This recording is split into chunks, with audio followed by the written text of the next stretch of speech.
Welcome. This show is brought to you this week by Red Bull. That's a good mix-up. What's up, everybody? Welcome to Agent Outreach Live. I am here today with my amazing co-host, Landry Morby.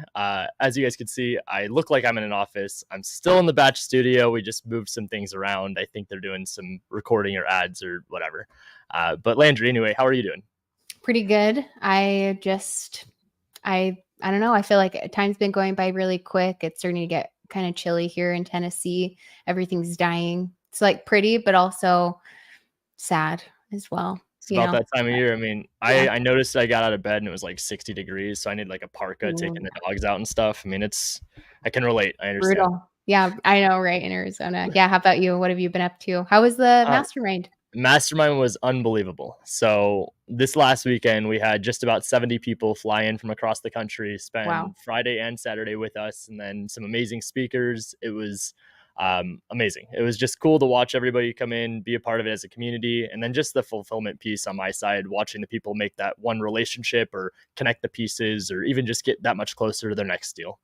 That's so awesome. Do you have a lot of people? I know that it was like mostly for like members, but was there anybody that was like maybe hadn't checked it out at all, or who won, by the way? That free spot, so was it we ended up having his name is Josh Steele. He is a rock star, was out there crushing the calls, active every single day in our community.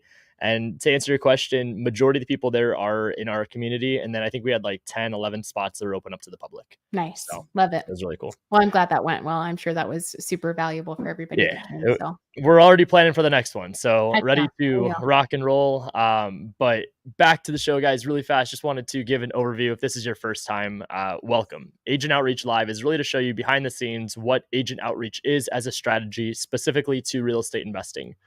When you start thinking about real estate investing, there's a million different ways to make money. There's a million different people talking about what makes their strategy the best or unique or whatever. At the end of the day, what we try to do inside of this show is not just tell you why our strategy is the best place to start, but to really transparently prove it. So with that is the only bias you'll hear me say on the show. The reason I say it's the best place to start is because I've done most things in the real estate investing space. And what I found is that it takes a lot of money to make money. Now, that's not a bad thing. I think in business, it's a really normal process, especially when you start scaling, that you need to be able to go and pour money into your business. But when you're first getting started, let's be honest, especially if this is something that maybe you don't have experience or connections with, at the end of the day, what people don't talk about all that often is that it could take 6 to 12 months to get your first deal. So if it could take 6 to 12 months to get your first deal, I feel like the only responsibility I have as somebody that has a little bit of a platform is to make sure they understand that it's not as easy as it looks on social media. Mm-hmm. So with that said, the number one rule of small business is to actually stay in business. So if it's to stay in business, let's make sure that we're making money before we're spending it or investing it into ourselves when we don't even know if this is what we want to do or if this is something that we're actually good at. So with all that said, agent outreach is a strategy within real estate investing. I don't like calling it specifically wholesaling because at the end of the day, it's acquisitions. Acquisitions means that we focus in on specific strategies. This could be direct to seller. This could be agent outreach. This could be joint ventures. This could be MLS. There's all these different strategies to acquire. The exit strategy differs based on what you're trying to accomplish. Meaning you could go in and you could buy and hold this, you could fix and flip this, or you could wholesale it. So if those are your 3 exit strategies, each person, depending on what they're trying to accomplish and what their current situation is, might have a different exit strategy. So with all that said, agent outreach is the best way to go and find your deal when you're first getting started because it costs you this. No matter what the strategy is, it's going to cost you time. But if I could save you some money, that's where things become a little bit easier. So with all that said, the reason that we are able to do this show in an amazing office like Batch and why Landry is also able to help me out with this show is because we use Batch Leads. Batch Leads is the software that provides us the agent outreach information, which gives me the tools and resources to be able to go and make these calls efficiently, and then also to just be able to get that much closer to my next deal.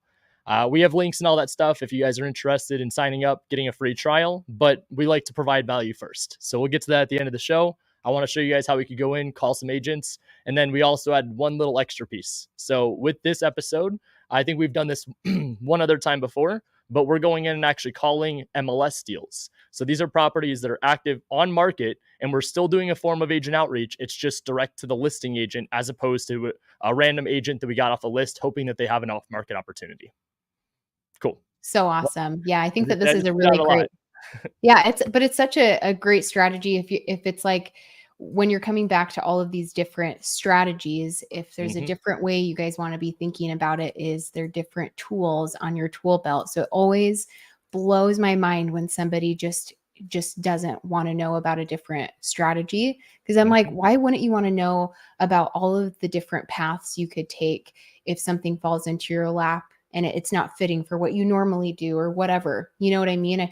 I just feel like I think this is a great strategy for, once again, people brand new getting started, but obviously it's the bread and butter of your guys' business, but For it could be sure. anything you want it to be, but definitely a That's tool. the key part, and I love that you just said that. It's probably the main thing that I forgot to mention. You can decide to double down on this strategy just like I have and make this your entire business model, or this could be the stepping stone. I'm probably one of the few guys that teaches some stuff that is okay being a stepping stone, as long as it meant that I was able to help somebody get that much closer to their end goal.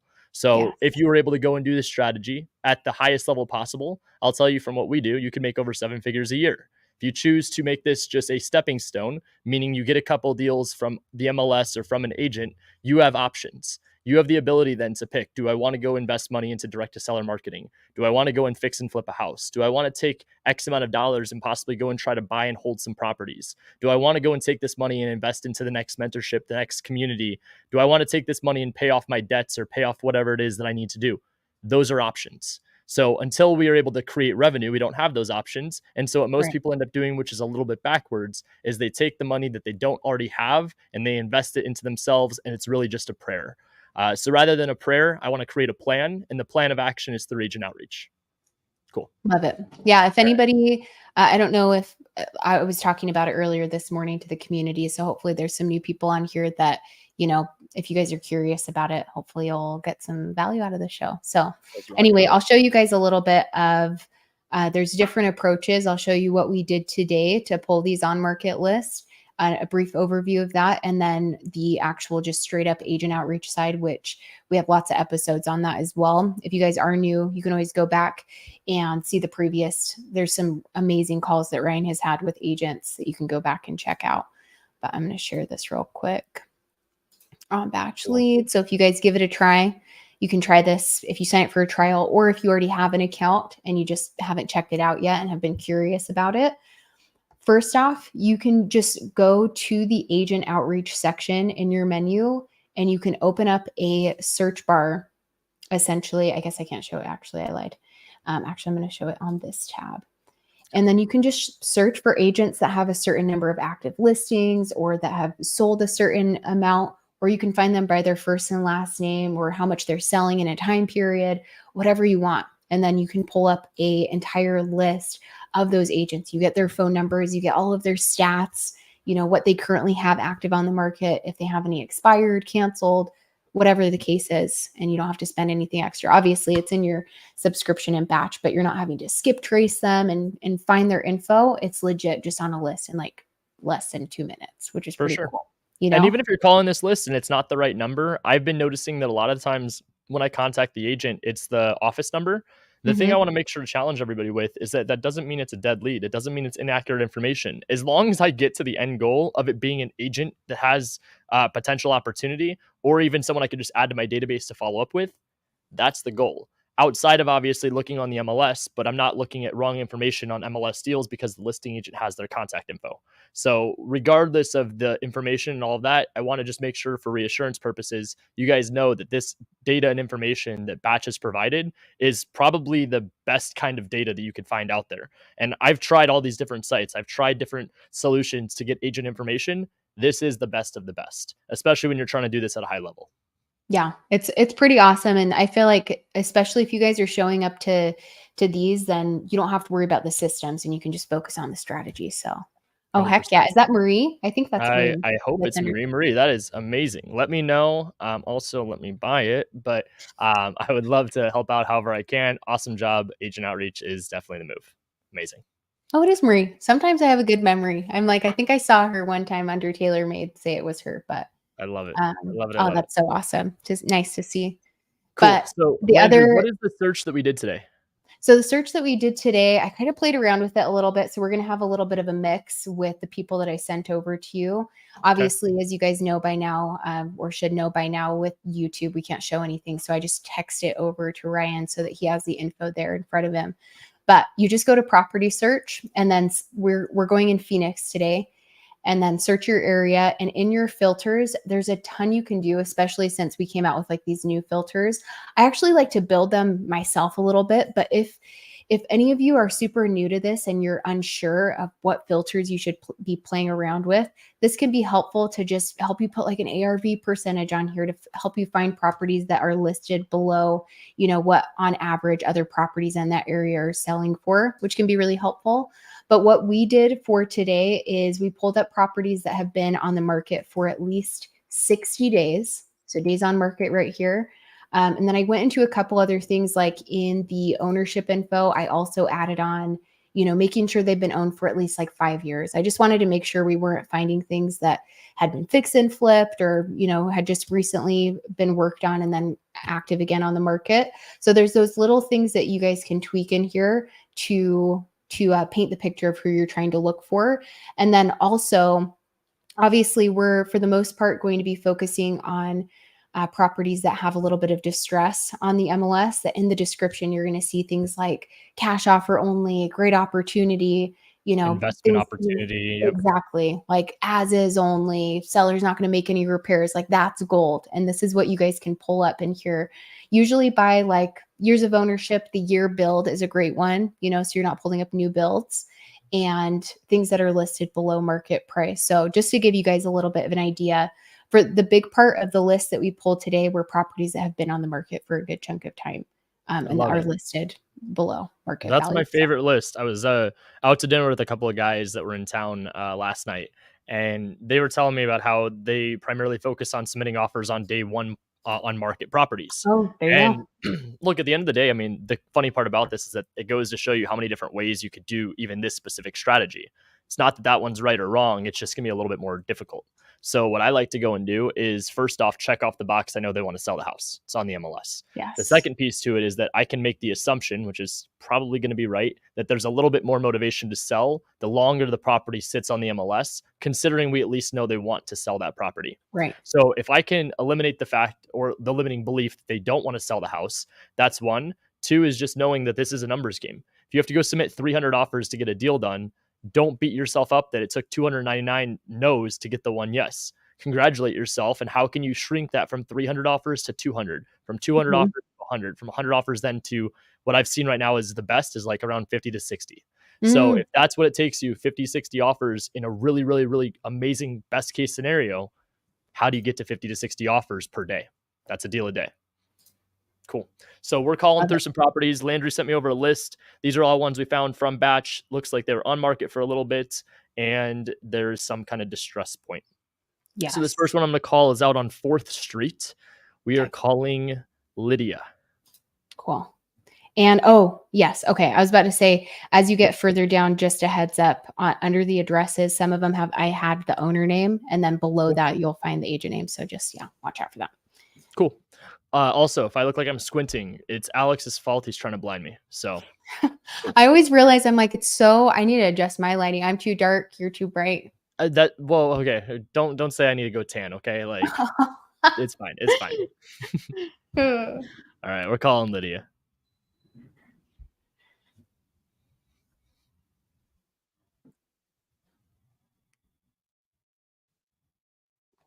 Attempting to.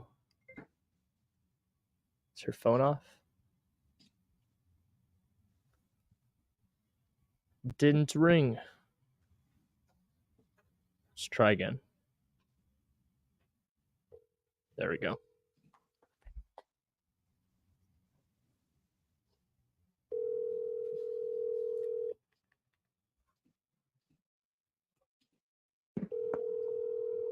Thank you. I could see.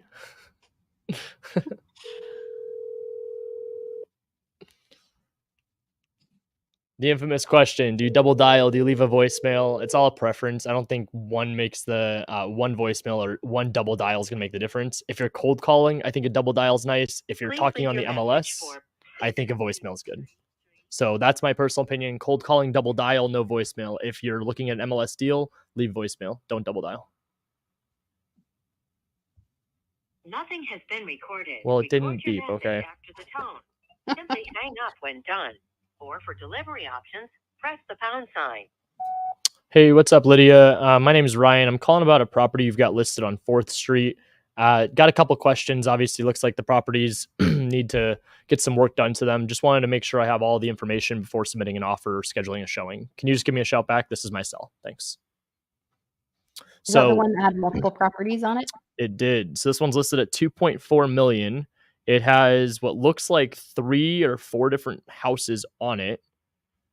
I don't know what the zoning permits on this, but the properties need a lot of work. The value and what they're trying to justify is based on there being multiple properties. But what I care about is what, first off, the after repair value is, and then what the best exit strategy. Do I want to subdivide this? Is it able to be subdivided? Is utilities all on one, or is each one on its own meter? How does this break down? And then again, what's the current zoning? So there's a little bit more information I want to get into. For the sake of time and trying to make sure I get on the phone with as many agents as possible, I'm not going to go too far down the rabbit hole of this one. But normally I would just look up the zoning. I would try to do a little bit more research and digging, and then also just check tax records, see what I can make an assumption on. Okay, now we're on to McClellan.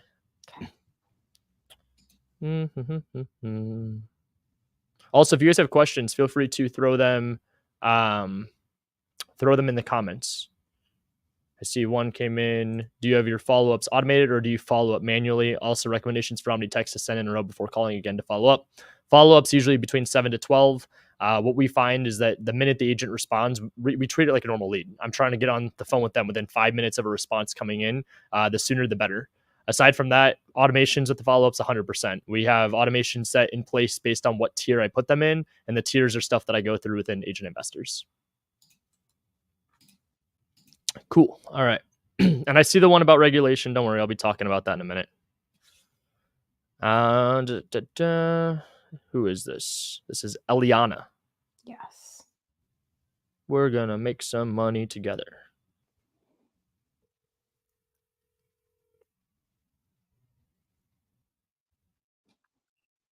Hi, Eliana. Hey, Eliana. My name's Ryan. I'm an investor in the area. I'm calling about a property I think you've got listed on McClellan. Yes. How can I help you, Ryan? First question is that one still available? Yes. Okay, perfect. Second is that I can see just a few photos online. Trying to save my time from driving out there, but then also just trying to be efficient. What's kind of the condition of the interior? I mean, it's livable. They live in it.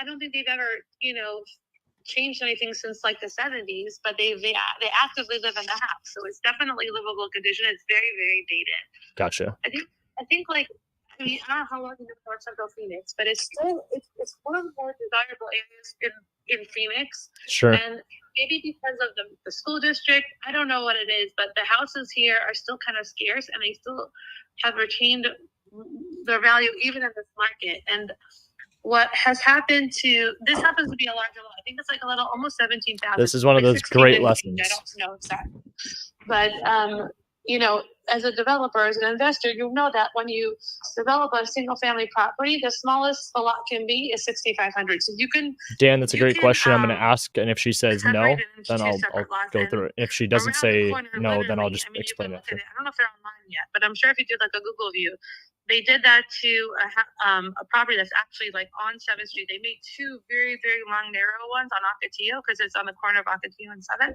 And they built these 2 gigantic houses there that I think he's selling for like 1.25. So that is really the idea of behind what they're hoping to get out of the property is really someone who has the cash to develop the land to do that. I know kind of as a cash buyer or as an investor, you tend to hello, are you still there? Yep, I'm still here. Just listening.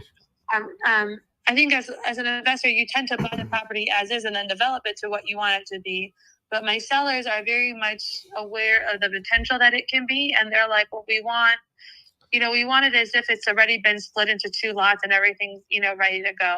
And I think like if it, I don't know, I think I might start looking into getting an engineer just to do that. I don't know if they have to remove the house because they have to live there until the house is sold. So I'm not really sure how to split the lots while they're still on there because the property is like in the middle of the actual, you know, lot.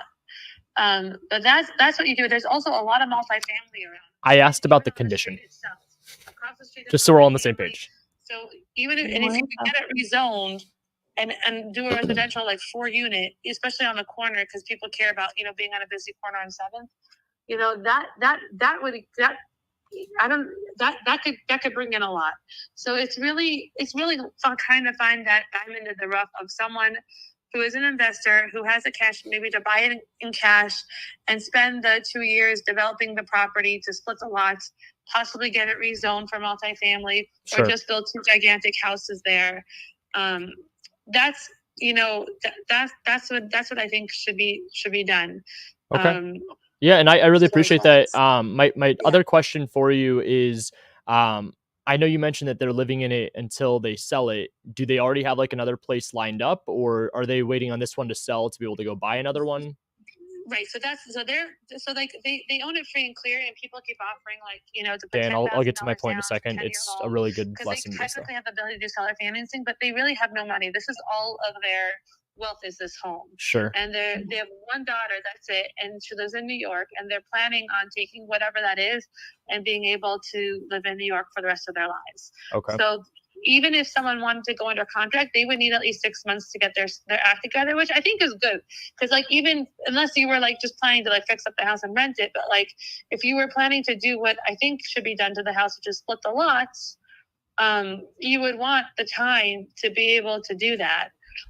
Sure. So I think they would want a 6-month escrow. So if, you know, if you want to look into it, I don't think it's even really worthwhile driving by, because it's just a small house in the middle lot. Whatever you see on Maricopa County Assessor, like, you know, you could have 6 months to, you know, of an escrow, and you could definitely rent it out and have some small amount of income. I haven't looked at the comps, but I can tell you my offer is going to be too low. So there's a few other questions I'm going to go with.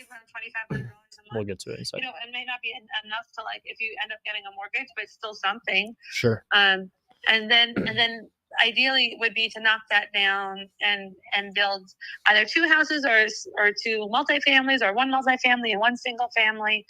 You know, I think that you would probably get about the same amount whether you did one or the other. Sure. That's my whole spiel, basically. No, and I appreciate all that information. That gives me a lot of like just clarity. So my only other question I have then is, I know they want that 6-month escrow. It sounds to me like they're kind of looking not for like a speedy cash offer or anything like that. They just want it to be the highest and best. Right. I can tell you I've gotten just under 700 with like a 1-week close, and they're like, no. Sure. So they're, you know, again, for them, like, she's an immigrant that came here with no money. They have no money. This is everything to them. Whether that's for you as a business person, like, that's not your This problem. is a good reality check. It's my problem. It's going to be coming in a second. That, you know, I think there's a little bit of flexibility. Sure. But it probably needs to start with an 8 or very close to 8. So for them to really get there. I know you mentioned seller finance. Is that something that you think they would be open to? Because I think that my offer could be a little bit nicer of a purchase price if they were offering terms. So I've gotten full offers with like $60,000 down with like a 10-year, whatever. Yep. The problem with that is that they need the money to buy something. So like, if let's say you wanted to just like buy your time for like a year, and you would put down a couple $100,000, like something serious, and like it's just a year, it will be basically all interest, something like that would cover their rent. That they could be looking in New York for a year, that would benefit them. I could maybe rent talk for to a them. year? They're very not business people, so it's a little bit challenging for me when it's not clear cut. Sure. But I would say that I'm buying you like a year and a half. I'm not buying you. No, for sure. And I mean, I'm not really too much on like the seller finance or creative finance space, but I can kind of like give a little bit of a spiel. Typically, of course, the best terms the investors are looking for is 0 down, 0% interest. But I also understand the seller situation and needing the money to be able to go and put it towards another house or even towards rent in New York. And also that's obviously not going to be cheap. What I would just be curious of is that if they don't get the terms that they're looking for, they don't get an offer they're looking for, is there like a point where they're just not going to sell it then? Or like, how does that all kind of? Yeah, that's why it's been sitting forever. Yeah. Like, and I'm sure as an investor, you know this. And honestly, I flip houses. My husband's a contractor, but I also do regular real estate. But like, Michelle, for someone who's who's very a very anxious. visual person who develops Very houses anxious. from the ground up or does multifamily, like I this see is somebody a lot, that normally just put the phone over there for a second. She's the kind of person that I, with all due respect, would not let her talk like this too much. I would very much get off the phone. It's a good learning lesson to show you guys that agents they will talk. The minute you ask the right questions, they're in sell mode. I had an agent call me yesterday that was like, hey, I got your number from a referral, and there's another property. Let me turn her down. She was like, hey, I got your number from another referring agent. She said, you buy houses, give offers. I would love to work with you. Is there any way possible you could look at this property and check it out and tell me what you think? And I'm not trying to be rude or anything. I'm just showing you guys too, like, she is literally still talking to herself. That happens. That's a very normal process with agencies. One of the questions is, how do you avoid wasting your time? Well, she has a property. So a property that I'm interested in writing an offer on is better than potentially calling 5 agents cold call and hoping they have market opportunities. How many agent outreach conversations are you going to have? Are they going to say, I have something, or I have something that I'm working on? A lot of it's BS. What I care about is the people that actually have a deal today. And a deal is obviously relative, but to her, she has it. So yeah. And also, just to prove my point, we're family friends, but she's not reasonable. It's okay. It's fine. But it's good. On the other end, at least, getting a ton of info. Probably more than you need, but they're the most wonderful people. If you can give them a deal that they can work with and I can go back and forth with you, I'm open to doing that. I definitely want to sell that house. She wants it. She wants it gone. She's like, please. Is really what they want, which is to go to New York. I would love all those things. And if you're willing to partner with me to do that, I would love to work as a team to get that done. For sure. It's got to work for you and it's got to work for them. But if you're creative about it, I'll be creative as possibly as I can, and do that. So that's really awesome. Well, hey, I really appreciate all that information. What I'm going to do is I'm going to run the numbers with the team. I'm going to send over a couple different options. I'm going to give a ballpark range of a cash offer. The one thing I will say with a cash offer is that it's going to come with non-refundable earnest money and a 0-day inspection period. So regardless if it's an insulting offer or not, you can at least present it with confidence to the seller that if for whatever reason I back out, they take my earnest money. Option 2 will be a seller finance offer. It'll be the highest offer I can give them, but it's going to be with the terms that make sense for us. If it works, it works. If it doesn't, it doesn't. Okay. Cool. Fair enough. I appreciate you trying. Thank you. Bye. Okay. Man, I need a minute. Man. Let's go through some comments really fast. Whew. A lot of learning lessons there. And that's just from a lot of experience and time with calling agents. I know there's a few things you can ask them that when you can spot an agent that is willing to be chatty patty, like I saw in the comments. This is what my team refers to as diarrhea mouth agents. Just keeps running. These are the agents that do not stop. They just keep going and going and going. It's okay. What I do respect in a weird way, because I know that a lot of people are like laughing about this, that actually isn't a bad agent. You want to know why? She answered her phone. This is a listing that's been sitting for over 400 days, and she answered her phone and was willing to go to bat for her clients. Yeah. Was she good at sales? Was she a little or absolutely not good at sales? Was she over the top anxious and chat? Absolutely. But that's still somebody I'd want to work with. This is somebody that if I got a deal done, for those of you that are agent investors, do you know how fun it is taking an agent from tier 1 to tier 4 on the very first conversation? That's going to be what we're trying to accomplish here, is getting a deal done off of the first or second conversation with an agent. Most agent outreach conversations are looking for off-market opportunities or for them to go and just submit 50 million offers on your behalf. That's not incentivizing. And also, when you follow up with that agent, what ends up happening is, hey, this is Ryan, just wanted to circle back. Do you have anything popping up? They're usually like, oh my gosh, this guy again. They're reminded that they don't have business in these troubling times. And then on top of that, they're continuously either lying to you or dragging you along, hoping that at the end of the day, you guys can do a deal together. Not saying it doesn't work. I'm saying that you just have to understand, talk about a numbers game. You're relying on right place, right time, hitting the right amount of numbers and KPIs in a day. And then also the agents that you're talking to, this is, again, going back to right place, right time, but you're actually contacting the active agents. So all of that said, MLS deals, in my opinion, are still my favorite, just because I think that the opportunities are there. You just have to find the agents like this, and then the follow-ups are even better. Hey, what's up? Just wanted to call back about the property out on 4th Street. Not sure if you remember me or not, but I see that one's still sitting. I don't think my numbers worked on that one last we talked. First off, is that one still available, and are they open to a different offer now? Or option 2, do you have anything else like that one that's coming up? The follow-up becomes a lot more organic and nice because you're able to go in and have a conversation in reference to a specific property rather than in hopes of the next one that pops up. Yeah, exactly. Cool. On to the next. This one is, it says unit. I think that's the one you're next on, right? I think I'm on 23rd. 23rd. Yeah. Oh, okay, right before that. Okay, the next one is like a unit, but it's like a full house. Yeah. Cool. Looking forward to it. These 3 cozy homes that all have large fenced yards with their own separate meters can complete with long-term tenants. All units were completely rebuilt 9 years ago. Okay, perfect. Just go for it. They don't look like they were rebuilt 9 years ago, do they? Not to me.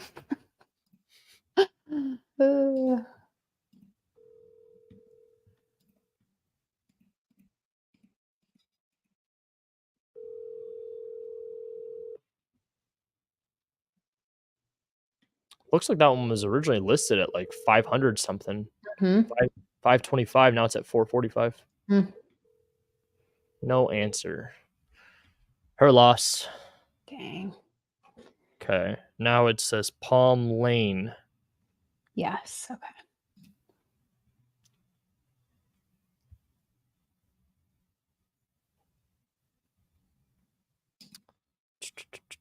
And what unit number? 1125?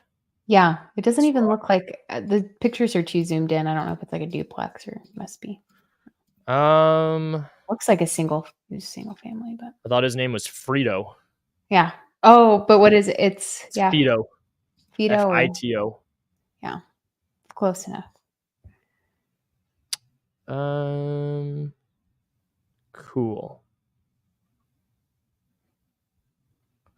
Call in Mr. Frito.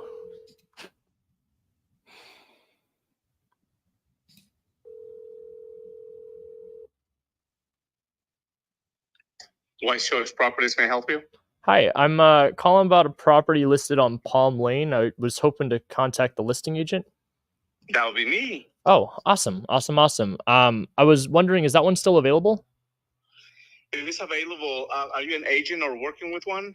So we have a licensed agent on our team, but I'm not sure if we would use them to represent us or if we would go unrepresented or have the listing agent directly represent us. Just wanted to call and introduce myself first and ask a few questions and see if it was something that would make sense for us to write an offer on. Of course. And who am I speaking with? My name is Ryan. Okay, Ryan. So yes, the property is available. One of the things that is happening as we speak is that there was a change in the family composition, and husband and wife are no longer together. And when they were approved back in March, it was both incomes that were being considered for approval. So he's out and she cannot sustain the unit. So she's actually moving out between today and tomorrow because she cannot afford the unit anymore. Gotcha. So there will be no tenant as we have it right now. It's great rent at $1,900. I had it before at $1,650.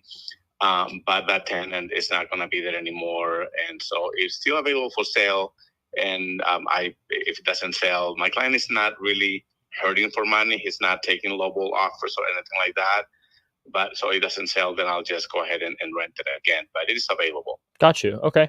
I really appreciate all that information. It looks like the property's in pretty good condition, maybe just a little bit outdated. Yes. Is there any major ticket items that I should know about for like repairs? Not repairs. So the roof is old. So that you should know, and you'll probably find out when you do your inspections if you go that far. Yep. But it's not leaking, and so we had actually a file a few months ago, and it was a good offer and all that, and they went in and there's like, oh, they wanted like $18,000. So one of my favorite comments is when people say, if they don't sell it for this price, they're just going to keep it. Or if they say, if they were going to get it that low, I'd buy it myself. So in this case, to figure out the seller's motivation, I have to figure out their situation. So I know that it's empty. So I'm going to say like, hey, like, let's figure out what exactly is going on here.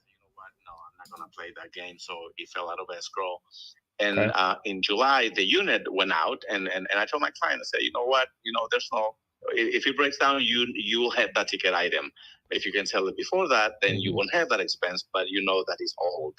And so anyway, that unit was replaced in July. So it's a brand new AC unit.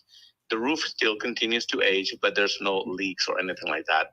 Beyond that, the unit's been treated as a rental. It's been rented since, well, I took over when he bought it back in 2011, roughly, maybe. And so, and it's been treated as a rental. It's been kept as a rental.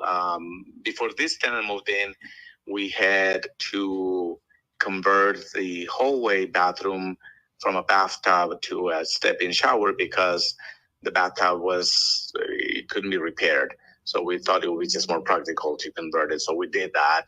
And that was before this tenant moved in. Sure. And she moved in March. So this might have been right around that time before that happened. Gotcha. Beyond that, there's really nothing, no big ticket items that you would be concerned with. Of course, when you do your own inspections, you rely on that. But just based on just my own knowledge, the big ticket item was the AC, and that was already replaced in July. Gotcha. Okay. My price is based off of looking at this one as either like a fix and flip or as a rental. I think that our offer would obviously be a little bit higher if we kept it as a rental.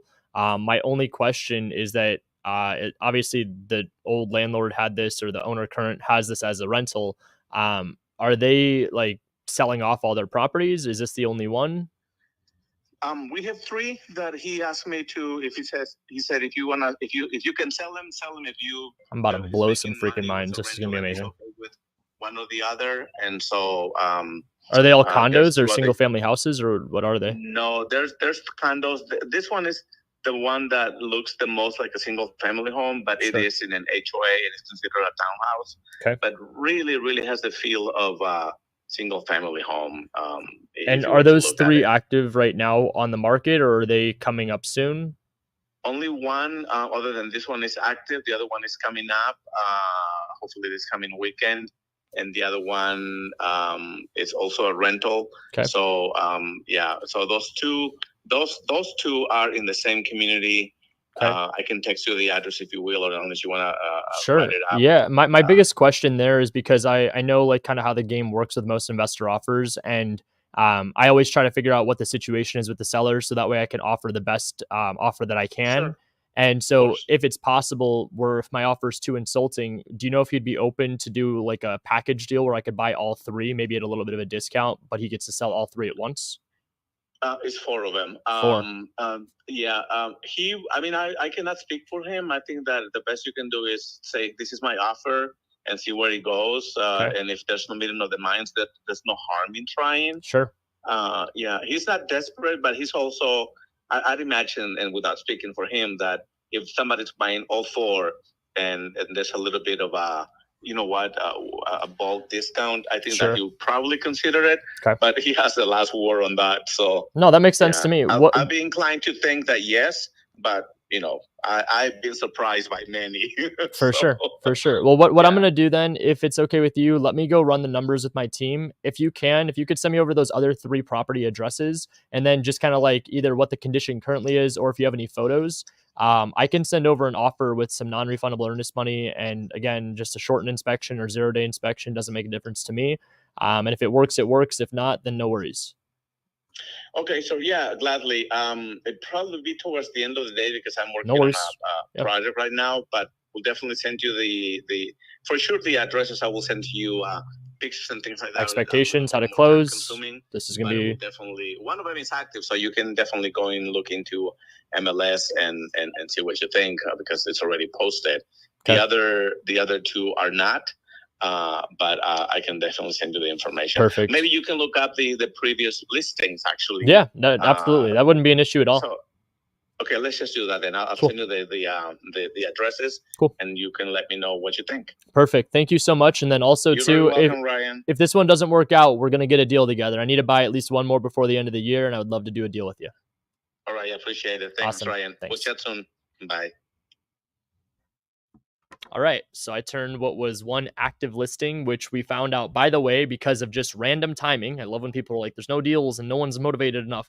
They have a tenant in there that's $1,900 a month. it's a rental, which then the next question was, do they have any others that they're looking to offload? What's the situation? Very often people don't have the situational awareness to realize the minute they said they have one rental and they're selling, why wouldn't you ask if they're selling other properties? If you're looking to offload, there's something that probably happened. So whether that is death, divorce, disease, or just some other event in their life that has led them to wanting to sell their properties, I'm in front of it.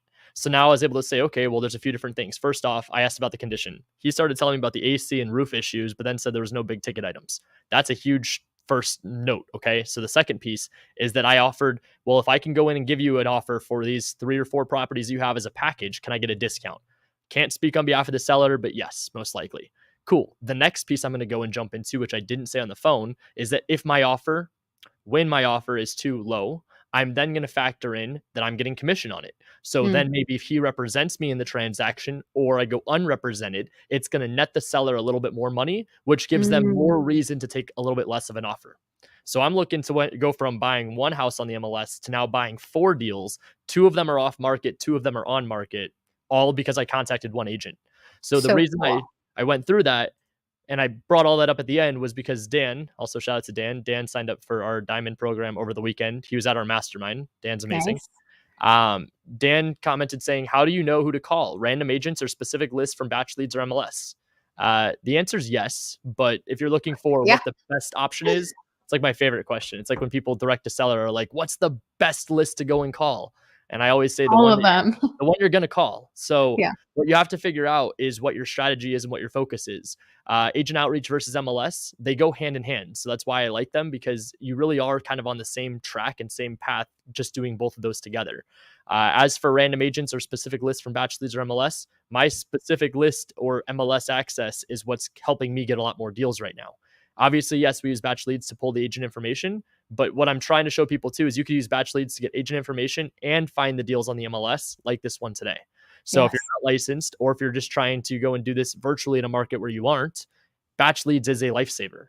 So all that said, specific list, it's just finding motivation on the MLS. This is through filters. This is through days on market. This is through any kind of like change status. This is through obviously price being in a buy box of what you're looking for or what your buyers are looking for.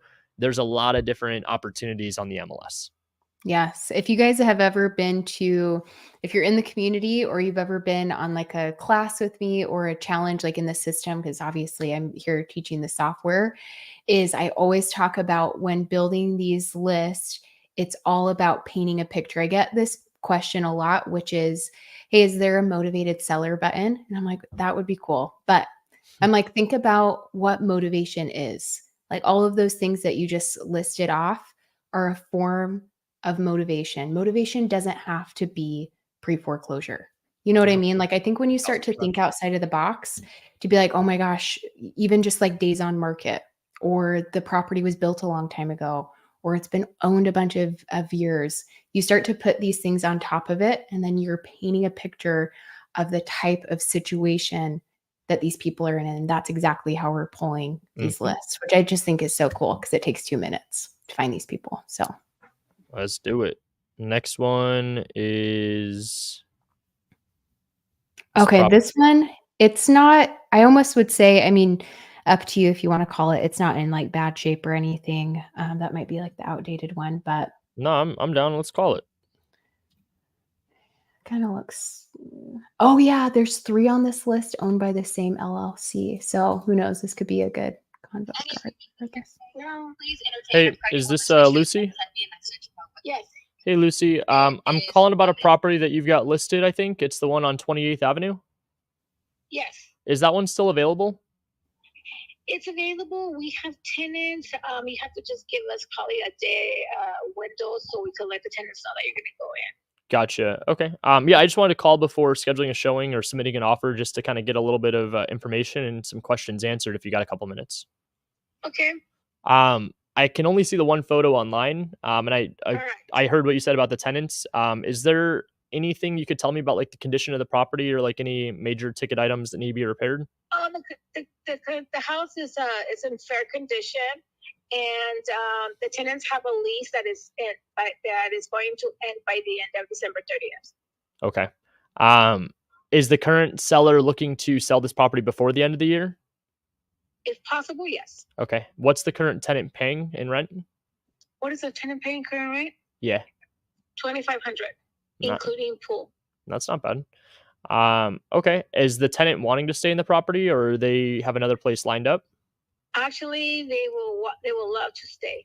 Would love to stay. Okay. And then the only other question I have is that this looks like it's in a great location. Is the seller looking to just like offload multiple properties, just this one? Just trying to figure out. Just this one. Just this one. Okay. Yeah, she has some other stuff that she needs to do. So, like I said, the house is chosen for conditions. We do have tenants. If you do want to schedule, you have to just be a little patient with me because I have to give them at least a 24-hour notice. Sure. And I think tenants work, so it could probably it will work to be either a weekend showing or anytime after 5:30. Okay. My offer would be cash. So I'm not sure if it would be able to get that price a little bit lower. Are they negotiable on the terms, or are they kind of set in stone at that price? Right now we're set in stone because we priced it really low so it could kind of have activity. Gotcha. Okay. So usually what I like to do, just to kind of be a little bit different than most investors, is that I can send over an offer that's cash. It typically has non-refundable earnest money. My other option available, which I'm not sure if the seller would even be open to it or not, is that I would be able to come in with a little bit of a higher price, but it might be like with a seller finance offer. I'm not sure if that's something they would entertain. No, we can't do any seller financing. Okay. Gotcha. If they don't get that price, are they probably just going to keep it? Yes. Gotcha. Okay. Well, what I'm going to do is I'll kind of just sit tight then. I think my numbers would just be a little bit below that list, so I don't want to be insulting or waste anybody's time. So what I'll do is, I appreciate that. yeah, I'll just kind of sit tight, and then if it sits on the market, feel free to save my number or anything, but I'm always looking to buy more properties. Okay. Thank Cool. you. Thank you.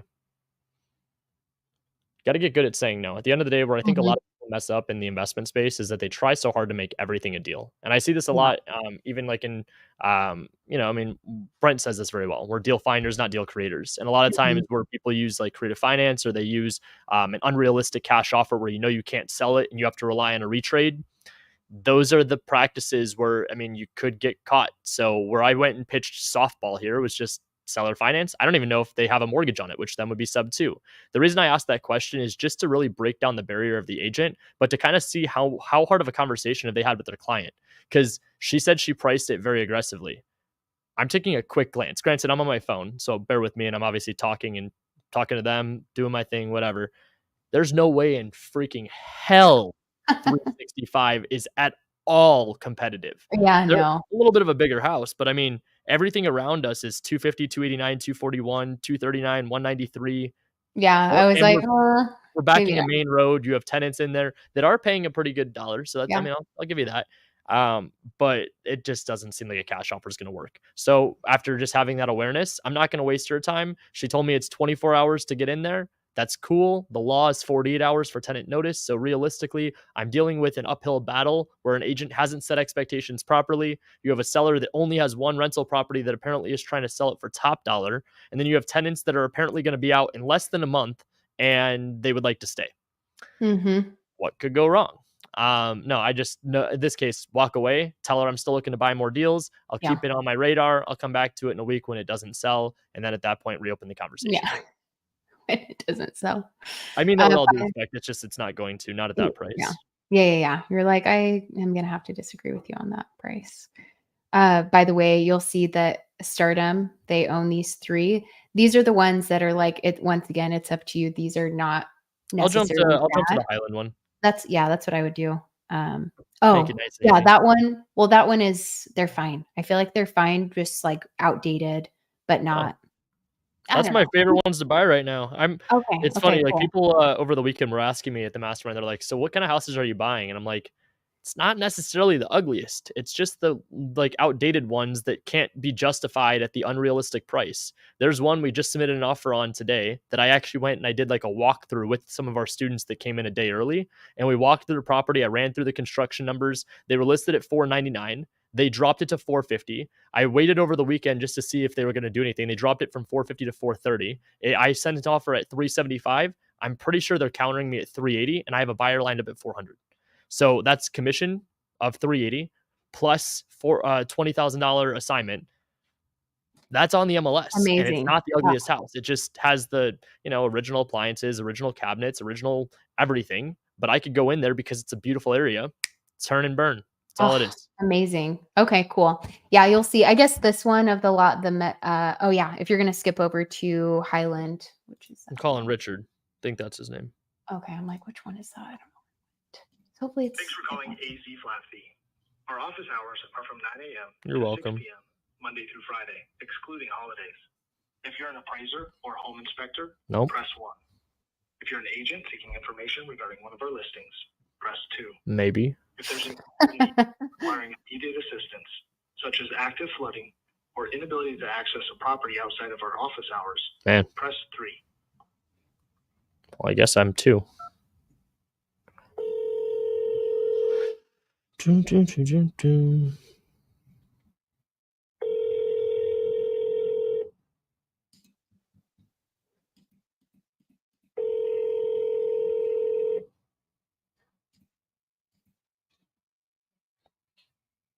Thank you for calling AZ Flat Fee. This is Jessica speaking. How can I help you? Hi, Jessica. I'm trying to find someone that could help me with more information about a listing that I think you guys have. Okay, which one's that? I think it's the one on Highland Avenue. Okay, can you give a more exact address? Yeah, sorry, 6165. No, that's a great comment, because that means that there's more that I could buy from you guys. 6165 West Highland. West Highland. Okay, I do believe that one is Jamie's listing, and she would be able to answer questions for you. Cool. Let me just scroll down. Yep. Okay. I have her phone number if you would like to give her a call. Yeah. Give me 1 second. Let me write this down. All right, whenever you're ready. 480. Yep. 470. Yep. 6165. Okie dokie. Thank you. I appreciate it. No problem. Have a great day. Bye. That was unmuted, wasn't it? Yeah, I was trying to tell you. I was like, oh, crap. It's fine, honestly.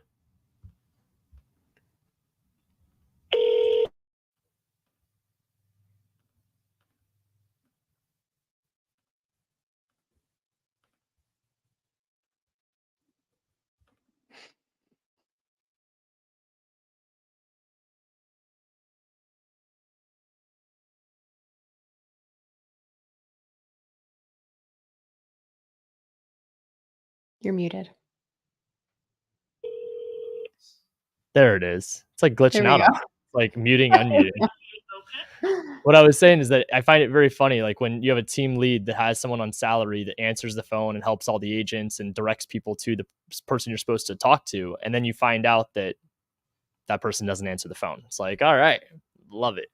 I know. Yeah. So unfortunate, but also too, I mean, they're trying. That's the downfall when you call places that are flat fee, or you call a big team where you're talking to someone that's like a receptionist. Every now and then, the person that answered the phone can't help you out, and so the person that you are trying to get in contact with doesn't answer. So in this case, the only other thing I would do was send her a text, send her over a message just saying, hey, what's up? Interested in a property you got listed. Spoke to someone on the team named Jessica, gave me over your number. When are you available?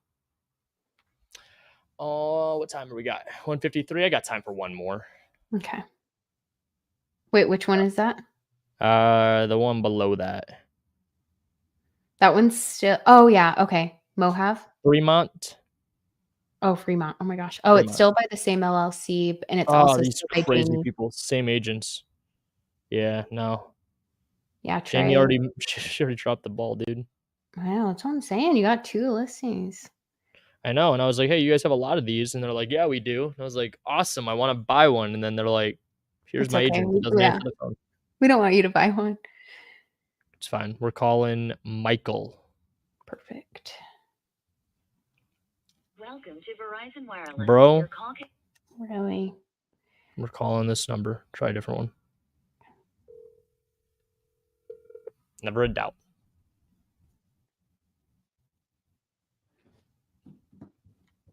Please leave your message for. Please text me.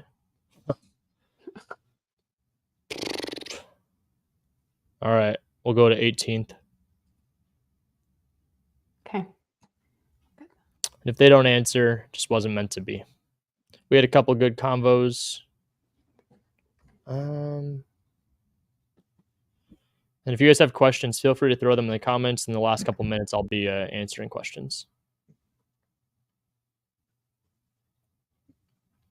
So this is going to be a really good one to call. Let's take a look at this. I think this is one of the ones that was or what I saw was some good stuff. I'm looking at Mlen. I accidentally skipped over. It looks like it canceled. another one.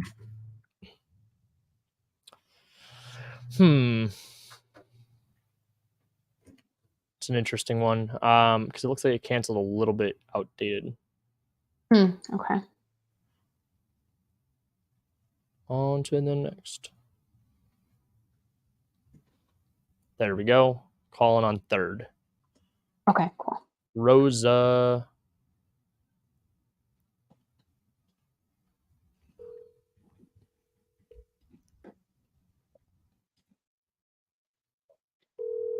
As is. It's a good one.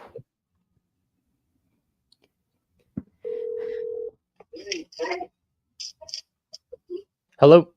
Hello. Hi, is this Rosa? Yes, it is. Hey, Rosa. I'm calling about a property I think you're the listing agent for, the one on 3rd Street. Yes. I'm interested in purchasing that one myself. I just wanted to call and introduce myself before figuring out the best way to submit an offer is. I just wanted to see if you could tell me a little bit about the condition of the property. I just see that one photo. It's a complete tear down, but you can, if you want to fix it, you can go for it. We do have a possible contract in process. I don't know yet till today. Okay. But there's several offers on it. Did you want to send one? I would be interested. I appreciate you telling me the values in a lot. That's kind of what my main question was. The only other thing would be, I'm not sure if you'd be able to represent both sides, knowing that there's both offers involved. But I would probably be leaning towards that route if possible. Okay. Yeah, no problem. Okay. What would be the best way to go about that? Do you want me to kind of run the numbers with the team based on it being a teardown, send you over the terms, and then we submit that? Or do you want me to call you? Go ahead and email it to me and however you want to do it. Okay. You can, it is on there for 180, I think. Mm-hmm. And so just make them an offer. Okay. I appreciate it. They say. Thank you. Thank you. I'll send you over an email shortly then. Okay. This is your number? Yeah, this is my cell. Okay. Cool. Just go ahead and send it in, and then I'll text you the email right now. Perfect. Thank you. Thank you. Okay. Awesome. All right. Thank you. Love agents like that. Just shoot straight. Tell me all the information. It's a tear down. The value's in the lot. Here's what you need to know. I've got multiple offers listed at 180. I expect another one to come in today. Don't have it yet. Why did I jump to dual agency? Well, I could tell if there's multiple offers and she's just shooting straight. I don't need a commission on every deal. So what I want to figure out is exactly how she can best represent me, what terms I need my offer to get it done. And then from there, let's just submit the offer. You can't convince someone to take your offer. I mean, I guess you probably could, but you shouldn't. So what you want to do is make sure that your offer is a win-win. In this case, if it works, it works. If it doesn't, it doesn't. How many times did I say that on the phone with the agents today? I'm not in this for the emotion. I'm in this because it is what it is. So with that said, I saw there was a question above I want to reference. It's kind of one of those like fun topics recently. If you guys are not familiar, just kind of engaging here, if you guys don't mind, put a 1 in the chat if you guys are familiar with what's going on right now with the National Association of Realtors. Oh, I think I saw that. And if you're not familiar with it, put a 2. We got a couple minutes. I want to make sure like I do my best to educate and talk on what's going on in the world and make sure that, especially as it's revolving around what we're doing in real estate, you guys are aware of it as well. So got a couple people saying 1, perfect. They are aware. For those of you that are not aware, essentially what's going on is the National Association of Realtors is involved in a big lawsuit with a few of the big name brokerages for collusion, colluding together with other real estate agents that we are trying to make the most amount of money in the country. So weird, right? Like at the end of the day, what we find ironic is that doctors, attorneys, any kind of small business in America, capitalism is not frowned upon. Capitalism is encouraged, and also it's increasing your value to justify a higher price. Mm-hmm. Except for realtors. Realtors are already, in my opinion, one of the most insultingly discounted people out there. But at the same time, to contradict myself, it's also one of the most easily acceptable and accessible careers in the world. So because of the ease and access to be able to become a licensed real estate agent, the value and standard has decreased. So essentially what's going on in this lawsuit is against buyer's agents not being able to get commission. So instead, what's going to end up happening is possible solutions.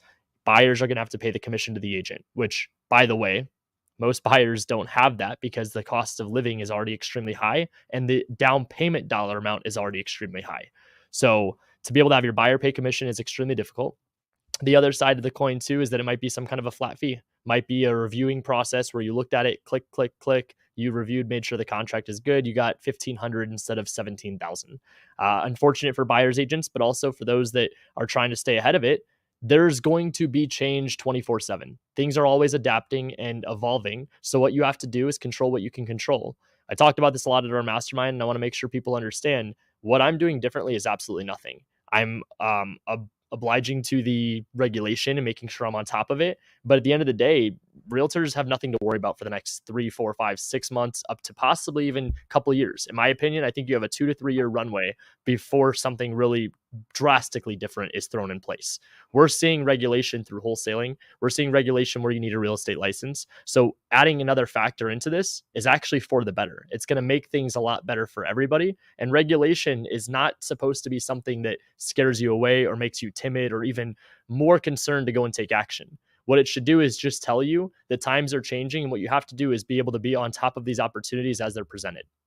So let's see. I want to make sure I reference that question specifically because there was, this one right here.